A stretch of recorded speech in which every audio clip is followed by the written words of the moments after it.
नमस्कार। हमारे इस विशेष बुलेटिन में आपका स्वागत है। मैं हूं चंद्रशेखर जोशी और मेरे साथ हैं मेरे सहयोगी शरद।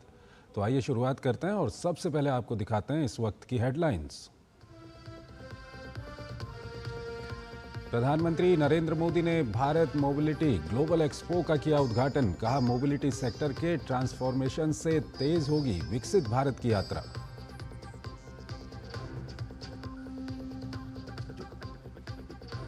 दिल्ली विधानसभा चुनाव के लिए भाजपा ने जारी किया संकल्प पत्र का पार्ट 1। महिलाओं बुजुर्गों के लिए बड़ा ऐलान। महिला समृद्धि योजना के तहत 2500 रुपये देने की घोषणा। सरकार बनने पर लागू की जाएगी आयुष्मान कार्ड योजना।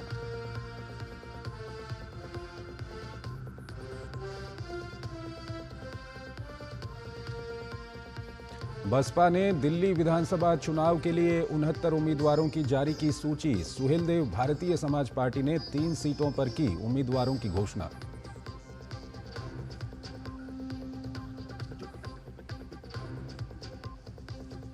राष्ट्रपति द्रौपदी मुर्मू ने उत्कृष्ट खिलाड़ियों को प्रदान किए राष्ट्रीय खेल पुरस्कार। डी गुकेश, मनु भाकर, हरमनप्रीत सिंह और प्रवीण कुमार को दिया गया मेजर ध्यानचंद खेल रत्न पुरस्कार।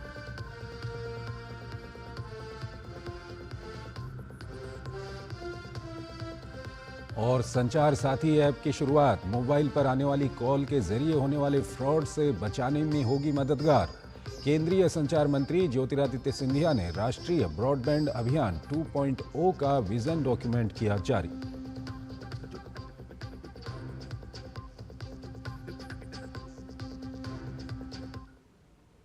और आइए अब खबरों को विस्तार से देखते हैं। प्रधानमंत्री नरेंद्र मोदी ने नई दिल्ली में भारत मोबिलिटी ग्लोबल एक्सपो 2025 का शुभारंभ किया। पीएम ने भारत मंडपम में हुए शुभारंभ समारोह को संबोधित भी किया। देश के इस सबसे बड़े मोबिलिटी एक्सपो को भारत मंडपम, दिल्ली के यशोभूमि और ग्रेटर नोएडा के इंडिया एक्सपो सेंटर एवं मार्ट में एक साथ आयोजित किया गया है। संपूर्ण मोबिलिटी वैल्यू चेन को साथ लाने की दिशा में ये एक बड़ी पहल है। प्रधानमंत्री नरेंद्र मोदी ने कहा कि बीते साल में भारत का ऑटो उद्योग 12% से बढ़ा है। उन्होंने बताया कि दुनिया के कई देशों की जनसंख्या से ज्यादा भारत में गाड़ियां बिक रही हैं। बीते साल में भारत की ऑटो इंडस्ट्री करीब 12% की ग्रोथ से आगे बढ़ी है। Make in India, make for the world के मंत्र पर चलते हुए अब एक्सपोर्ट भी बढ़ रहा है। इतनी तो दुनिया के कई देशों की पॉपुलेशन नहीं है जितनी हर साल भारत में गाड़ियां बिक रही हैं।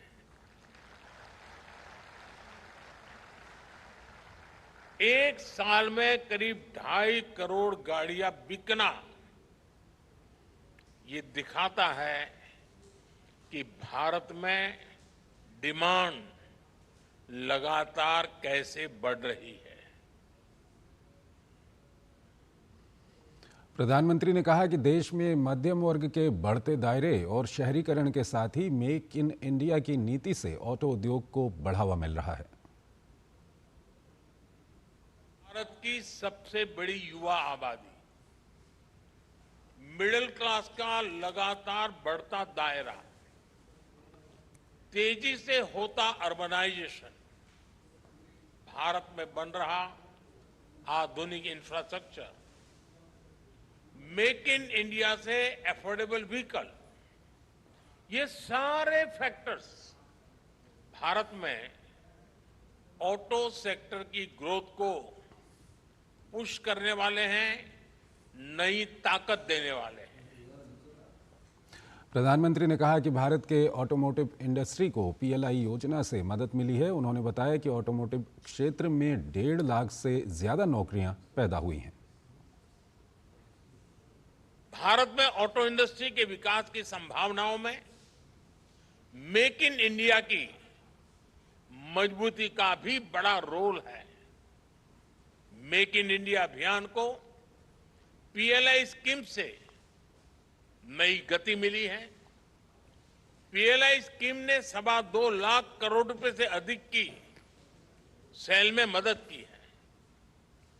इस स्कीम से ही इस सेक्टर में 1.5 लाख से ज्यादा डायरेक्ट जॉब क्रिएट हुए हैं। आप जानते हैं, आप अपने सेक्टर में तो जॉब्स क्रिएट करते ही है, इसका दूसरे सेक्टर्स में भी मल्टीप्लायर इफेक्ट होता है। बड़ी संख्या में ऑटो पार्ट्स हमारा एमएसएमई सेक्टर बनाता है। जब ऑटो सेक्टर बढ़ता है तो एमएसएमई, लॉजिस्टिक्स, टूर और ट्रांसपोर्ट, इन सभी सेक्टर में भी नई जॉब्स अपने आप बढ़ने लग जाती है। प्रधानमंत्री ने कहा कि आने वाला समय भारत का है और मोबिलिटी में अपना भविष्य देखने वाले लोगों के लिए भारत एक शानदार डेस्टिनेशन है। उन्होंने भरोसा दिलाया कि सरकार हर तरह से मोबिलिटी सेक्टर के साथ है। इंडस्ट्री इनोवेशन ड्रिवन है, टेक्नोलॉजी ड्रिवन है। इनोवेशन हो, टेक हो, स्किल हो या फिर डिमांड, आने वाला समय ईस्ट का है, एशिया का है, भारत का है। मोबिलिटी में अपना फ्यूचर देखने वाले हर सेक्टर के लिए भारत एक शानदार, इन्वेस्टर के लिए भी शानदार डेस्टिनेशन है। मैं आप सभी को फिर विश्वास दिलाता हूं, सरकार हर तरह से आपके साथ है। प्रधानमंत्री नरेंद्र मोदी ने भारत मोबिलिटी ग्लोबल एक्सपो में विभिन्न कंपनियों द्वारा प्रदर्शित की गई गाड़ियों का अवलोकन किया। उन्होंने विभिन्न साझेदारों के साथ गाड़ियों की विशेषता के बारे में जानकारी हासिल की।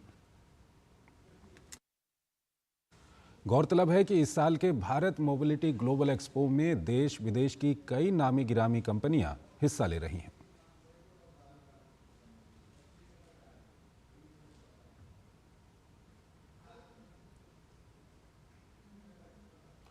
होंडा ने भारत मोबिलिटी एक्सपो 2024 में CB300F का फ्लेक्स फ्यूल वेरिएंट पेश किया है। होंडा CB300F मोटरसाइकिल की सबसे बड़ी खासियत यह है कि इसे फ्लेक्स फ्यूल से चलाया जा सकता है। मोटरसाइकिल को 85% फ्लेक्स फ्यूल के साथ आसानी से चलाया जा सकता है। फ्लेक्स फ्यूल गैसोलीन, मेथनॉल या इथेनॉल के मिश्रण से बना एक वैकल्पिक ईंधन होता है। फ्लेक्स फ्यूल वाहन एक से ज़्यादा तरह के ईंधन पर चलने के लिए डिज़ाइन किए जाते हैं। फ्लेक्स फ्यूल वाहन पर्यावरण के अनुकूल होते हैं। फ्लेक्स फ्यूल वाहन नॉर्मल पेट्रोल और डीजल इंजन के मुकाबले कम प्रदूषण करते हैं। होंडा एक्टिवा ने भी अपनी स्वैपेबल मोबाइल पावर पैक के साथ इलेक्ट्रिक स्कूटर लॉन्च की है। डीडी न्यूज़ के संवाददाता तापस भट्टाचार्य ने होंडा के सेल्स और मार्केटिंग निदेशक योगेश माथुर के साथ खास बातचीत की।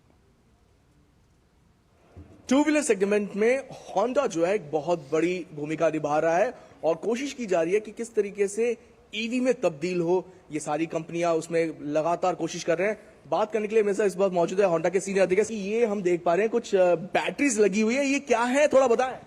जी, आज हमारा जो कार्बन न्यूट्रल थीम है उसी के ऊपर ये सारा स्टॉल आधारित है और आज हमने 2 मॉडल शोकेस किए हैं। पहला हमारा एक्टिवा ई है जो कि स्वैपेबल बैटरी के ऊपर डिपेंडेंट है और दूसरा हमारा फिक्स बैटरी पे QC1 अवेलेबल है। ये आपका ये भी एक मॉडल है, राइट? ये दोनों मॉडल सेम है, तो दोनों स्वैपेबल बैटरी मॉडल्स हैं और इसके अंदर हमारे पास में पहली ही तरीके से जो यूनिक सिस्टम हमने जो डेवलप किया है, पूरा कंप्लीट इको सिस्टम, तो वो बैटरी स्वैपेबल सिस्टम है। तो आजकल अगर हम देखें तो बहुत सारे कस्टमर्स की ये प्रॉब्लम होती है कि चार्जिंग में टाइम बड़ा लगता है।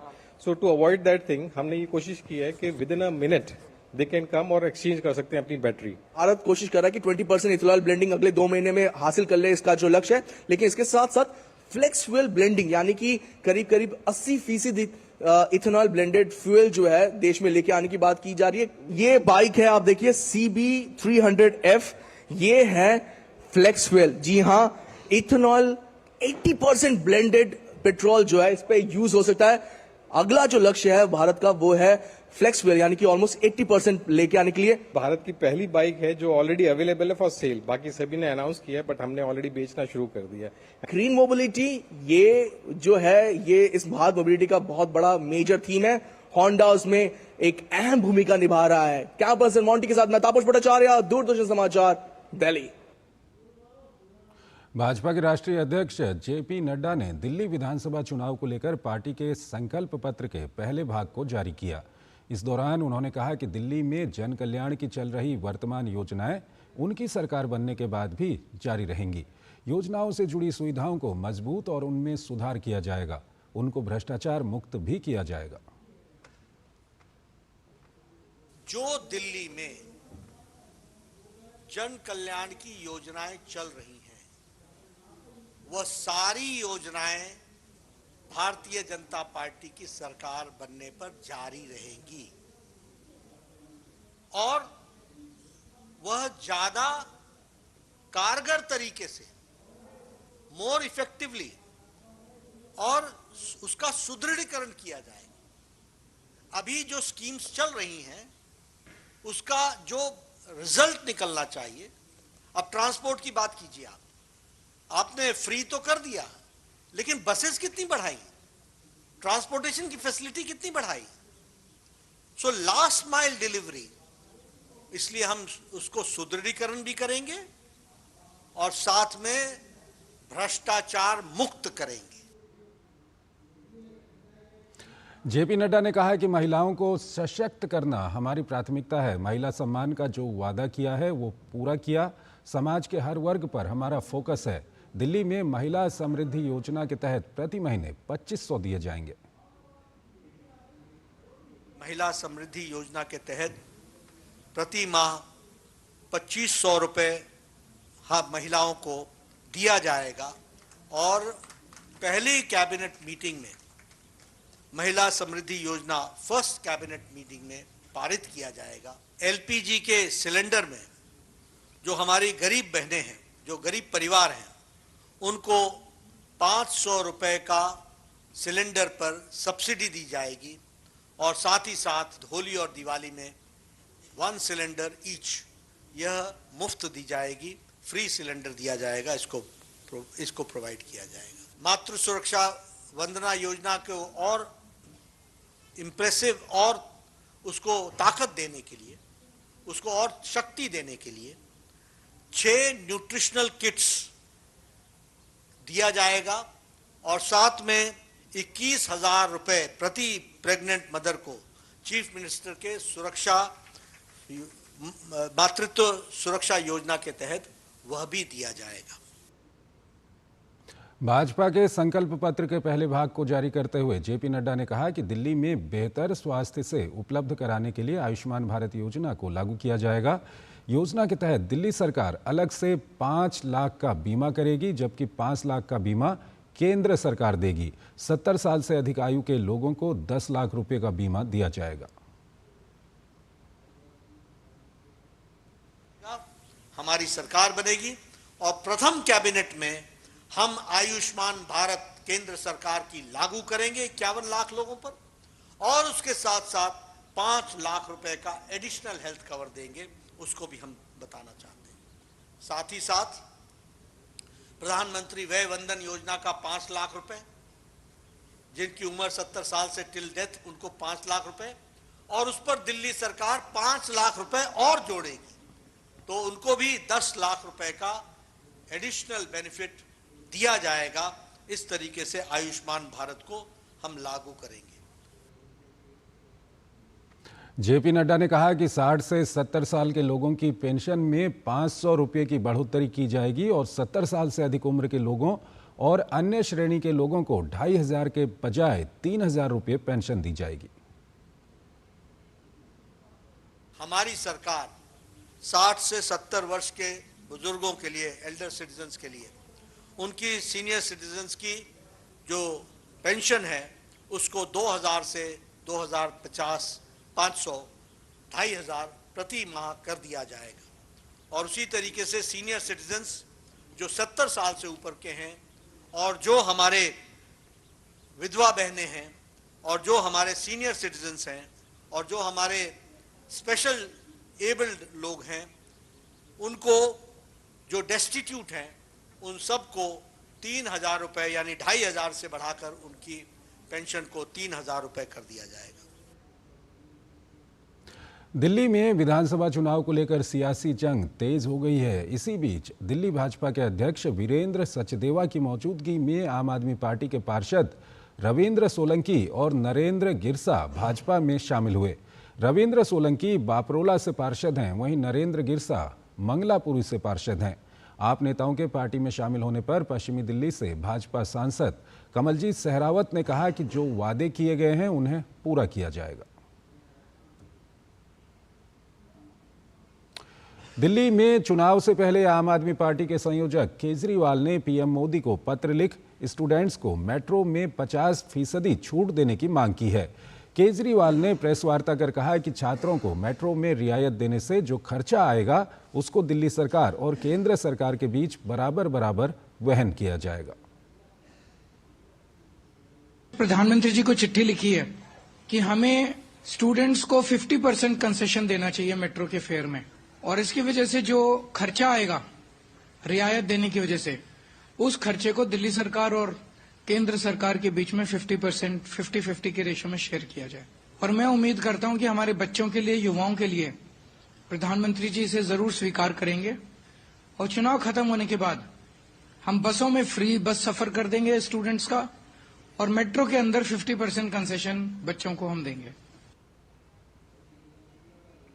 केंद्रीय मंत्री अश्विनी वैष्णव ने कहा कि प्रधानमंत्री नरेंद्र मोदी ने RINL को 11,440 करोड़ रुपए का रिवाइवल पैकेज दिया है, जिसको कि कैबिनेट की CCEA में मंजूरी दी गई थी। इस पैकेज से RINL के कार्यान्वयन में त्वरित सुधार आएगा। साथ ही आत्मनिर्भर भारत के विजन में भी RINL की महत्वपूर्ण भूमिका रहेगी। ये बहुत बड़ा एक रिवाइवल पैकेज है। RINL देश के स्टील सेक्टर में एक बहुत इम्पोर्टेंट कंपनी है जो कि आंध्र प्रदेश में स्थापित है, और ये यूनिकनेस है इसकी कि ये पोर्ट बेस्ड स्टील प्लांट है। इसमें जो हिस्टोरिकल प्रॉब्लम्स थी उनको सॉल्व करने के लिए फ्रेश इक्विटी इन्फ्यूजन और वर्किंग कैपिटल को प्रिफर्ड शेयर कैपिटल के हिसाब से 11,440 करोड़ रुपीस का पैकेज बना है। RINL के रॉ मटेरियल के टाइप के लिए भी काम चल रहा है, NMDC से टाइप है। साथ ही साथ RINL के जो सब्सिडियरी कंपनीज हैं उसमें भी ध्यान दे के रॉ मटेरियल की सिक्योरिटी लाई जा रही है। ओवरऑल जो माननीय प्रधानमंत्री जी का आत्मनिर्भर भारत का बहुत बड़ा एक विजन है, उसमें RINL की एक महत्वपूर्ण भूमिका रहेगी। नए कानूनों के क्रियान्वयन को लेकर दिल्ली में केंद्रीय गृह मंत्री अमित शाह ने समीक्षा बैठक की। बैठक में मध्य प्रदेश के मुख्यमंत्री डॉक्टर मोहन यादव शामिल हुए। दरअसल देश भर में बीते साल 1 जुलाई से प्रभावित 3 नए कानूनों के क्रियान्वयन को लेकर केंद्रीय गृह मंत्री अमित शाह समीक्षा कर रहे हैं। बैठक में नए कानूनों के क्रियान्वयन की प्रगति, ई-साक्ष्य, ई-सम्मन, फॉरेंसिक विशेषज्ञों की भर्ती आदि बिंदुओं पर चर्चा हुई। इससे पहले गृह मंत्री अमित शाह उत्तर प्रदेश के मुख्यमंत्री योगी आदित्यनाथ के साथ भी नए कानूनों के क्रियान्वयन को लेकर बैठक कर चुके हैं। समीक्षा बैठक में भाग लेने के बाद मध्य प्रदेश के मुख्यमंत्री डॉक्टर मोहन यादव ने कहा कि नए कानूनों के माध्यम से हमारी न्यायिक प्रक्रिया में पुलिस का समय बचेगा। आगामी समय में इन तीनों कानूनों को लागू करने के बाद हमारे हॉस्पिटल आधुनिक संसाधनों का इस्तेमाल कर न्यायिक प्रक्रिया में अपने साक्ष्य दे सकेंगे। जेल में अधिकांश कैदियों को लाने के लिए पुलिस बल की जरूरत होती थी, अब इसकी आवश्यकता नहीं होगी। नए कानूनों के माध्यम से हमारे न्याय प्रक्रिया में पुलिस का भी समय बचेगा। आने वाले समय में इन तीनों कानून लागू करने के बाद हमारे चिकित्सालय, खास करके मेडिकल और इन कारण से दिन दिन भर डॉक्टरों को जाके बैठना पड़ता था, अब आधुनिक संसाधनों का उपयोग होते हुए वो अपने वहाँ से इस न्याय प्रक्रिया में अपनी साक्ष्य दे सकेंगे। जेल से भी अधिकांश बंदियों को लाने ले जाने के लिए पुलिस और बड़े पैमाने पर बाकी बल की आवश्यकता पड़ती थी, उससे भी बचा जा सकेगा और कम समय में जल्दी से जल्दी न्याय देने के लिए इनका लाभ मिलेगा। केंद्रीय संचार एवं पूर्वोत्तर विकास मंत्री ज्योतिरादित्य सिंधिया ने दूर दराज तक संचार सुलभ कराने और लोगों को मोबाइल फ्रॉड से बचाने के लिए प्रमुख पहलों का शुभारंभ किया। केंद्रीय मंत्री ने राष्ट्रीय ब्रॉडबैंड अभियान 2.0 के विजन डॉक्यूमेंट को जारी किया। उन्होंने DBN द्वारा वित्तपोषित 4G मोबाइल साइट पर इंट्रा सर्किल रोमिंग का भी शुभारंभ किया। इसके अलावा संचार साथी ऐप का भी शुभारंभ किया। केंद्रीय मंत्री ने कहा कि देश के हर नागरिक को एम्पावर करना हमारी जिम्मेदारी है।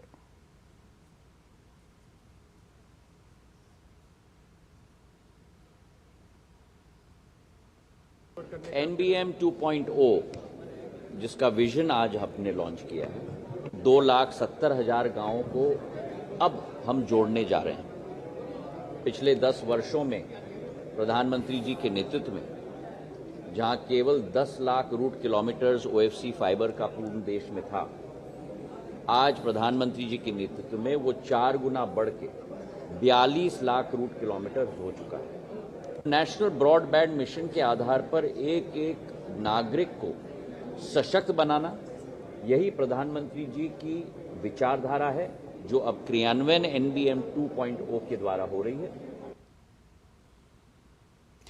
केंद्रीय मंत्री ज्योतिरादित्य सिंधिया ने कहा कि 4G मोबाइल साइट पर इंट्रा सर्किल रोमिंग के शुभारंभ से हम अपने नेटवर्क को साझा करने में सक्षम होंगे और इससे हमारी उत्पादकता बढ़ेगी।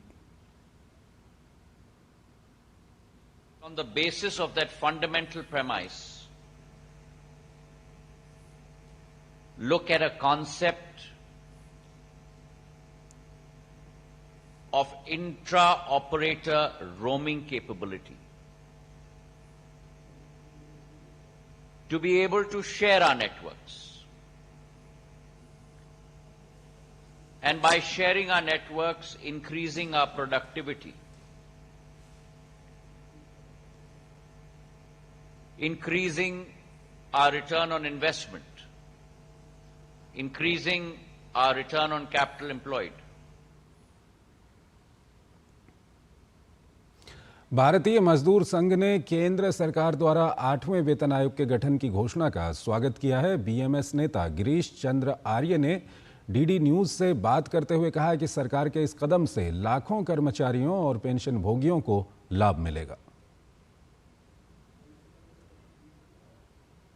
सरकार द्वारा 8वें वेतन आयोग के गठन की घोषणा के बाद देश भर में अलग अलग समूहों ने और अलग अलग संगठनों ने स्वागत किया है।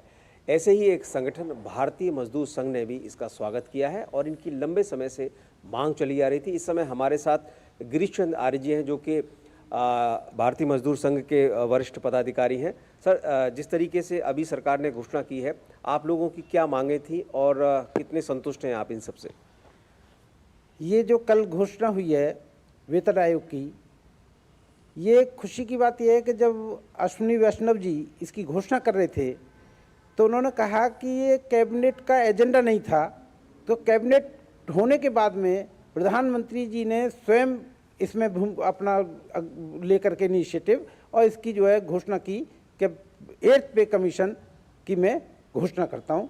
तो ये बहुत ही स्वागत योग्य कदम है सरकार का और हम प्रधानमंत्री माननीय नरेंद्र मोदी जी का भारतीय मजदूर संघ की तरफ से आभार व्यक्त करते हैं कि उन्होंने ये अपना प्रदर्शित किया है कि वो कर्मचारियों के हित में किस तरह से सोचते हैं। इसमें आप लोगों ने कुछ सुझाव क्या पहले सरकार को दिए थे? किस तरीके से भूमिका रही आपकी इसमें? हम फाइनेंस मिनिस्टर से लगातार इसमें मिलते रहे। तो एक परंपरा है कि जब भी कोई बजट आता है तो बजट से पहले प्री बजट की मीटिंग होती है आर्थिक समूह की। तो भारतीय मजदूर संघ जो हमारे आनुषंगिक संगठन है उनके साथ जो एक आर्थिक समूह बना हुआ है, तो आर्थिक समूह की जो है फाइनेंस मिनिस्टर के साथ मीटिंग होती है।